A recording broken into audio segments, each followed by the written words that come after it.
Nous sommes le vendredi 20 avril. Bonjour à tous et bienvenue sur Grand Lille TV. Il est 13h15, l'heure donc d'un nouveau journal.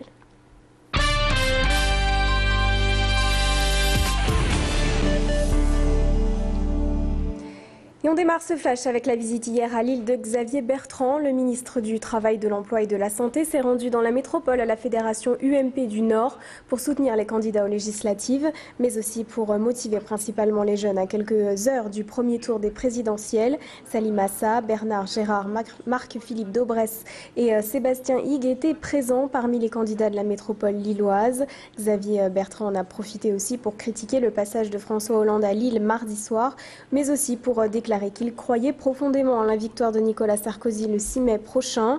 Hier soir, le ministre et le député maire de Lambersart, Marc-Philippe Daubresse, ont assisté à un dîner-débat avec des professionnels du monde médical lillois. Clément Carion a suivi cette visite. Écoutez Xavier Bertrand. Je suis confiant pour cette élection parce que je vois la dynamique qu'il y a. J'étais à Lille, tout proche de ma région, la Picardie, de ma ville Saint-Quentin. Il y avait un monde fou, il y avait une mobilisation sans pareil, un enthousiasme sans pareil. À Arras hier, plusieurs milliers de personnes. Il y a un rassemblement populaire qui se fait autour de Nicolas Sarkozy. Les gens qui viennent veulent justement se dire, c'est maintenant que ça se joue et on veut que la France reste en première division. Avec Sarkozy, c'est possible. Dans l'actualité de ce vendredi, le commissaire Jean-Christophe Lagarde a été nommé à un poste de chargé de mission à la direction centrale de la sécurité publique à Paris. Le commissaire, soupçonné d'être impliqué dans l'affaire du Carlton et d'avoir participé à la mise en relation de prostituées avec Dominique Strauss-Kahn, avait été mis en examen en octobre dernier pour proxénétisme en bande organisée et recel d'abus de biens sociaux. Jean-Christophe Lagarde avait également été suspendu de ses fonctions. Le chef de sûreté départementale du Nord est placé donc sous contrôle judiciaire. Un contrôle judiciaire qui lui interdit de revenir dans le Nord-Pas-de-Calais et d'entrer en contact avec DSK notamment, mais qui ne lui interdit pas pour autant d'exercer sa fonction. On poursuit cette édition avec une histoire peu banale. À J-2 des élections présidentielles, une habitante de la Madeleine à Lille s'est retrouvée dans le box des accusés pour avoir lancé des menaces de mort à l'encontre du chef de l'État Nicolas Sarkozy. Depuis le 2 avril, elle arrosait le site de la correspondance présidentielle de messages dans lequel elle menaçait clairement le candidat président. Et elle n'en était pas à son premier coup d'essai. La jeune femme de 34 ans avait été condamnée en 2010 à 1 an de prison, dont 6 mois avec sursis pour avoir envoyé des courriers avec des balles au président de la République.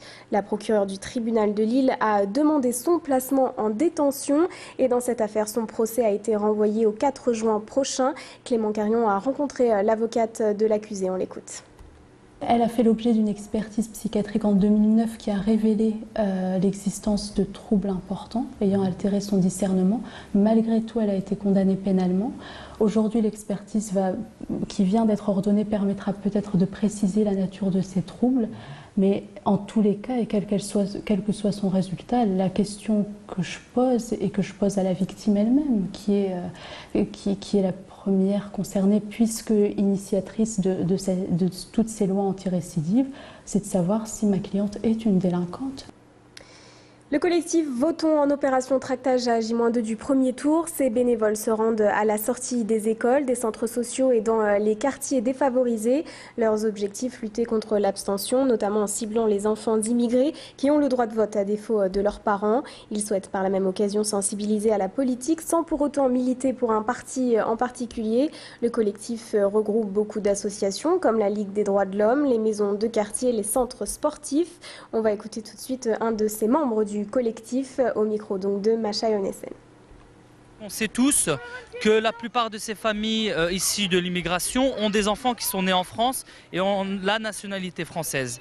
Et donc ces enfants-là sont inscrits sur les listes électorales, mais malheureusement parfois la politique ça leur parle pas.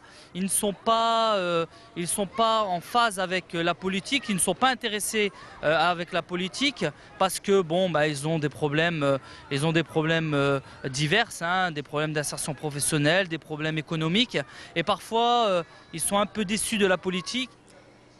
Dans le reste de l'actualité, on revient sur la polémique autour de l'exclusion de l'UMP de Christian Van Est. Pour le parti de la majorité, les députés du Nord a bien quitté les rangs de l'Union présidentielle. C'est en tout cas ce que Nicolas Sarkozy a certifié lui-même il y a quelques jours. Christian Van Est, de son côté, s'en défend. Selon lui, il n'aurait jamais démissionné.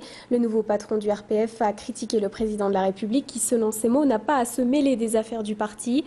Il aimerait tout de même défendre sa candidature aux législatives. Pour l'UMP, Christian Van Est va bien devoir démissionner prochainement. Il ne pourra donc pas se présenter sous la bannière UMP lors des législatives en juin. On va écouter tout de suite Sébastien Higues, député de la 5e circonscription. Il a été décidé en bureau politique de l'UMP que M. Van Est ne serait plus membre de l'UMP. Il avait fait savoir qu'il allait démissionner de lui-même de l'UMP. Donc l'UMP attend sa démission. Si ça n'était pas le cas, eh bien, la procédure pour le faire sortir de l'UMP pourrait se mettre en branle. Mais de toute manière, vous savez, la plus grosse sanction pour un élu, c'est de ne pas avoir l'investiture de sa formation politique et c'est d'avoir un candidat avec l'investiture de l'UMP dans la circonscription dont il est l'élu. C'est la fin de cette édition. Merci à vous de l'avoir suivi. On fait un point dans quelques secondes sur vos prévisions météo et de la pluie, malheureusement encore pour ce week-end. À tout de suite.